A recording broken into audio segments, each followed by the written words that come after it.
Je vous invite à vous abonner et à déclencher la petite cloche des notifications, puis de cocher sur l'onglet Toutes pour recevoir une alerte lors de la publication de nos nouvelles vidéos.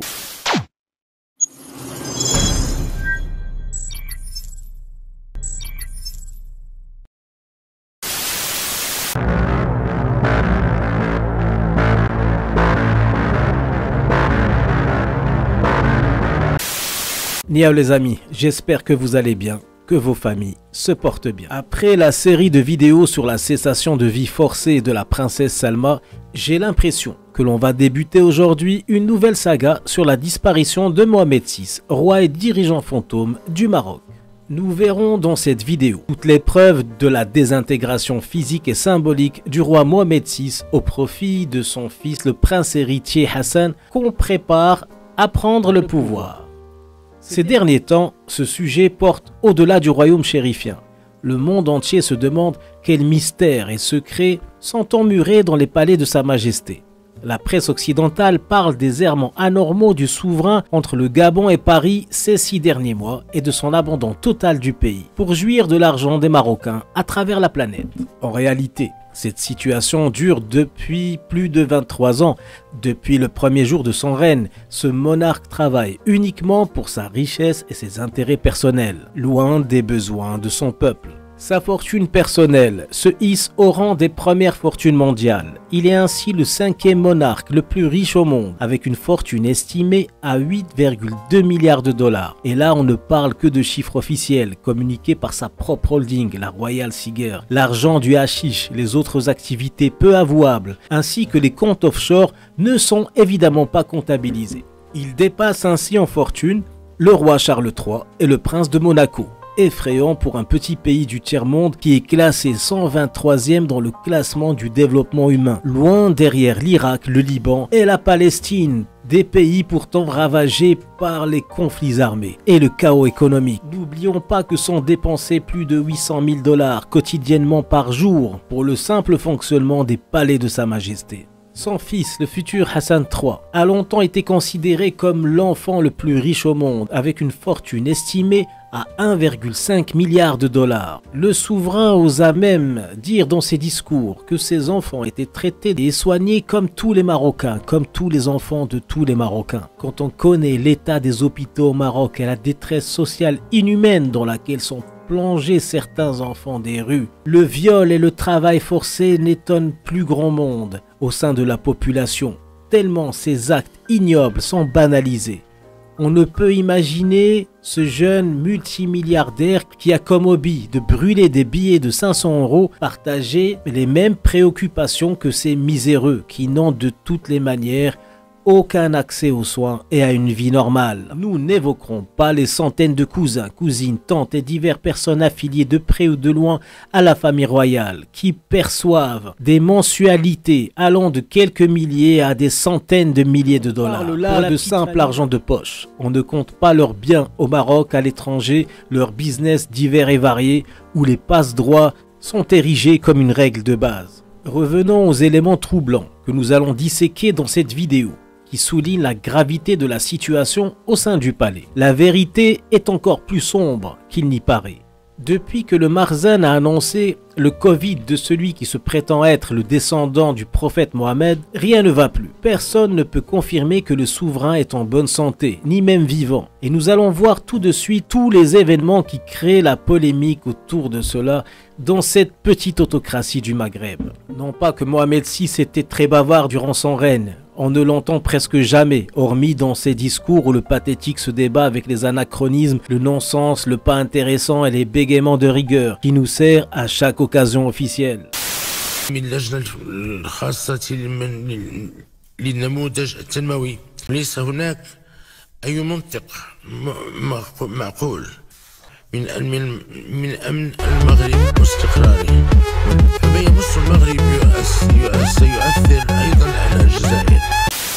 Cette aptitude au mutisme est partagée par ces sbires sécuritaires que l'on n'entend jamais. Eux non plus n'en semble-t-il pas encore été prévenus que l'ère du cinéma muet était révolue, Avec son papa Hassan II, c'était une autre histoire. Quoi qu'on en dise et malgré sa barbarie envers le peuple marocain, il avait au moins le mérite de l'éloquence et une certaine prestance qui permettait à l'ex-souverain de briller dans les débats télévisés. Ceci dit, les faits suivants marquent très certainement un tournant définitif dans le règne de son fils le bien nommé, le roi des pauvres. Ça a donc débuté avec l'annonce du Covid de Mohamed VI, le 16 juin 2022.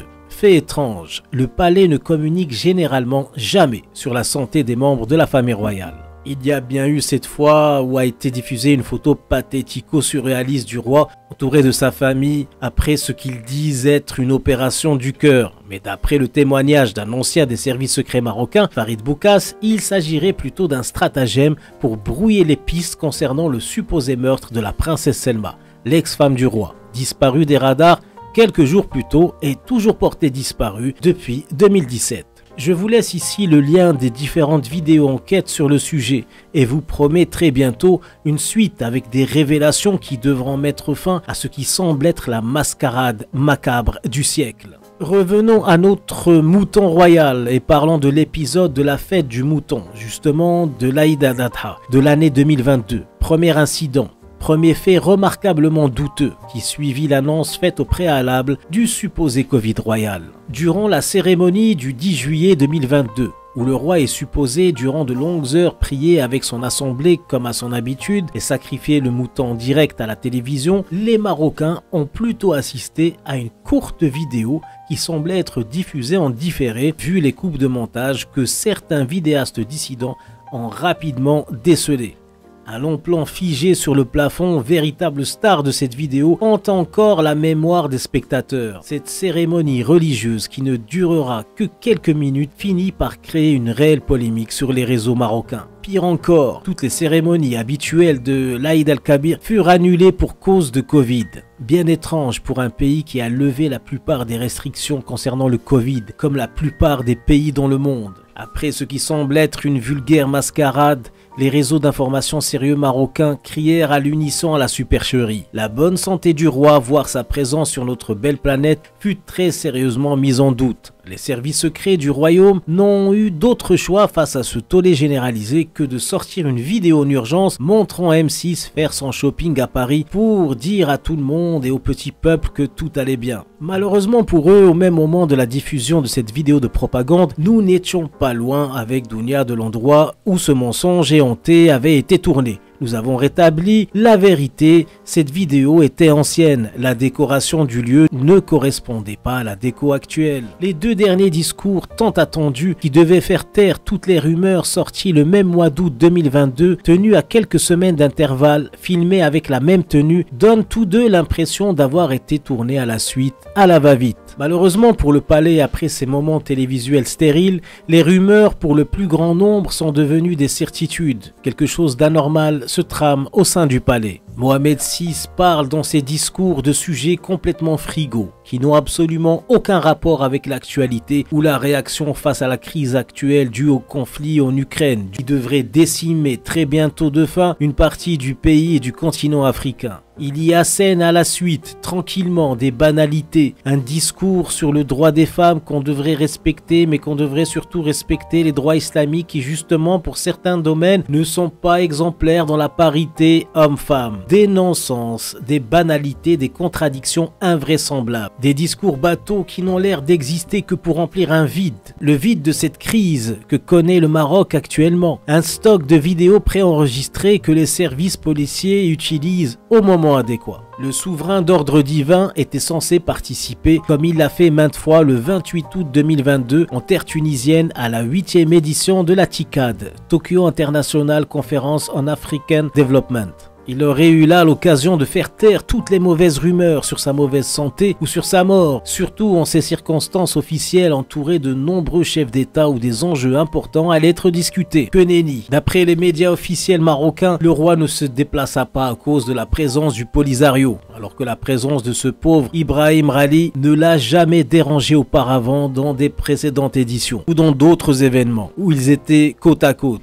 À l'enterrement de la reine Elisabeth II, le lundi 19 septembre 2022, en l'abbaye de Westminster, c'est son frère qui a fait le déplacement à sa place. Quel chef d'État aurait raté telle occasion de rendre un dernier hommage à la reine? Lui qui ne rate jamais une occasion pour redorer son blason et de se montrer avec les chefs d'État occidentaux qui étaient présents à l'enterrement d'Elisabeth II. Le ministre algérien de la Justice, Abdelrachid Tabi, a remis la lettre d'invitation adressée au roi pour assister aux travaux du sommet arabe le 1er et le 2 novembre 2022 en Algérie. Sera-t-il de la partie? Premier vendredi du mois d'octobre, Mohamed VI doit prononcer un discours à l'ouverture de la session parlementaire. Sera-t-il lui aussi diffusé en différé, en faux direct, via le palais royal parisien pour cause de Covid?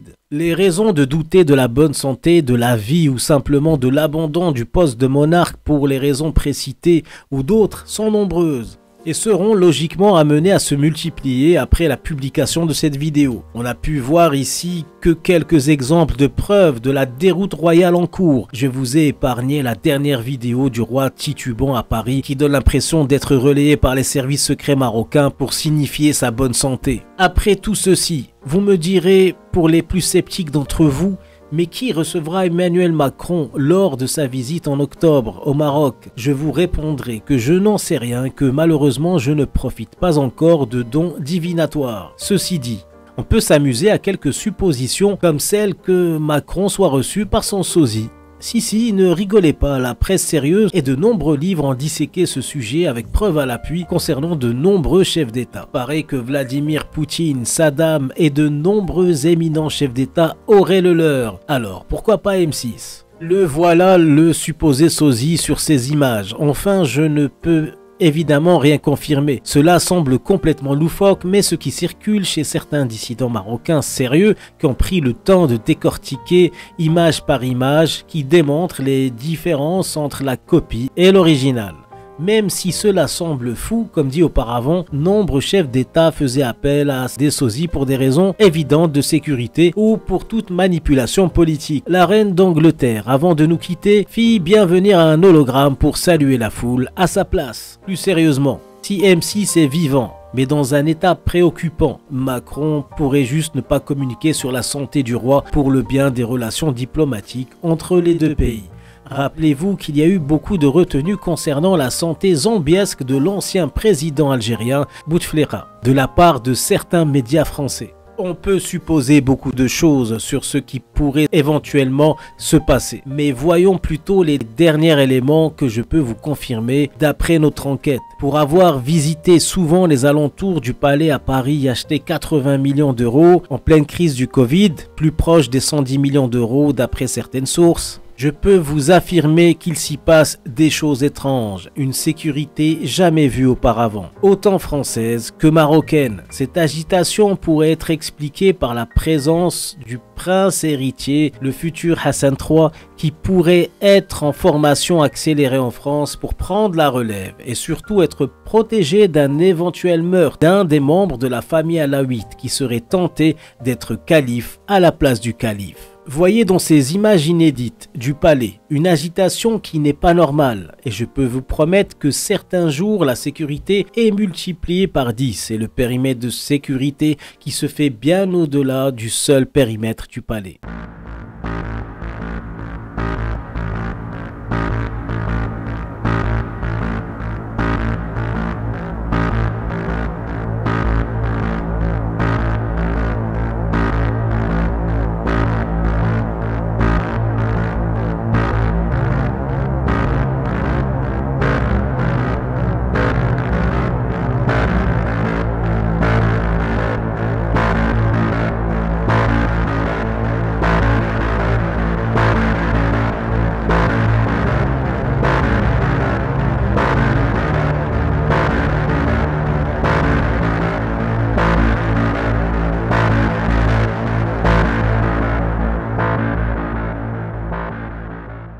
Pour finir, la théorie la plus probable, faisant partie de nos sources, venant de personnes très sérieuses ayant travaillé sur ce dossier, que ce soit au niveau des journalistes que dans le milieu policier, et que le roi a fait un coma dernièrement suite à une mauvaise réaction à des produits stupéfiants lors d'une soirée parisienne, et que ça lui a causé de graves complications depuis, dues surtout à la fragilité qu'on lui connaissait déjà, comme la sarcoïdose et une insuffisance cardiaque. Au jour d'aujourd'hui, aujourd'hui, c'est l'information la plus fiable qui nous est possible de communiquer, qui a été confirmée donc par plusieurs sources. Nous avons eu vent d'autres détails très graves, mais nous ne pouvons communiquer dessus pour l'instant car nous devons encore vérifier certains faits. Ceci dit, nous vous promettons que nous enquêterons encore plus à ce sujet.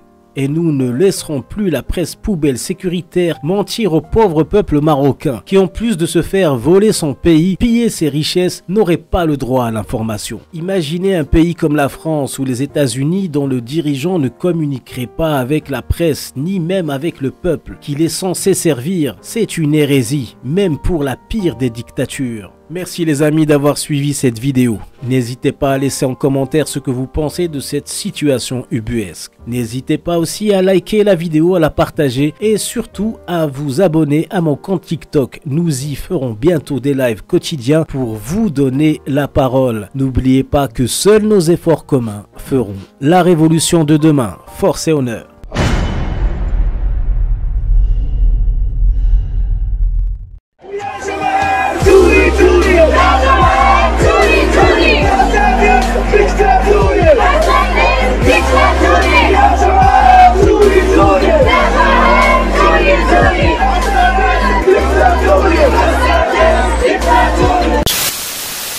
كل شي خيال عصابة إجرامية، كل شي خيال الدولة الإرهابية، كل شي خيال الحل الوحيد إسقاط الملكية.